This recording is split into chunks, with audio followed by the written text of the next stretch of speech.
Here's a question that I get asked very often by couples or people in relationships. Should we keep our finances separate or should we pull them up together? While I don't have a strong opinion for either side of the story, I would like to share with you a case study of one of my clients. Arya and Raj have been known to me now for over 18 years. Initially, my relationship began with Arya. She was a client of mine well before she got married to Raj. And she had some investments and some life insurance policies running at the time. She was employed by a great organization and she made a decent living and took care of her finances independently. A couple of years later, she got married to Raj and I got introduced to Raj through Arya. Raj had his own financial advisor. As the years rolled on, Arya and Raj had a baby and Arya decided to take a sabbatical from work to become a homemaker for a while. While she continued to hone her professional skills, she decided to stay home and just be focused on her child. In the interim, Raj's financial advisor could no longer accommodate his regular requirements. And as a result, Raj approached me and asked me if I could manage his personal financial investments as well.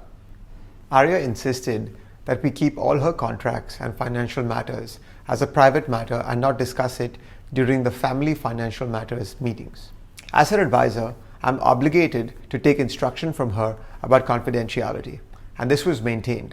As the years rolled on, their marriage got a little rocky, and Arya continued to hone her professional skills while Raj continued to try and finance the family's needs. At some point in time, Arya and Raj decided that their marriage wasn't working anymore, and they decided to call it quits on their marriage.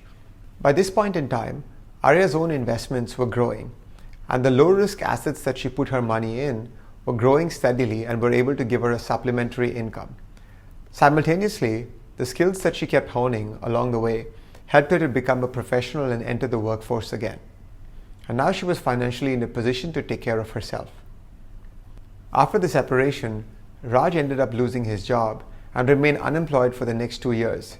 At this point in time, Raj was unable to take care of the household requirements, the education needs of his child, and fortunately enough, Arya was in a position to take that on completely. The truth of the matter really is that because she maintained secrecy and privacy about her own financial investments from the past, she was now absolutely in a position to take care of her own finances, to take care of herself and her daughter's needs. This gave Raj some time to take a step back and rework his finances without having the pressures to be able to provide for a growing family.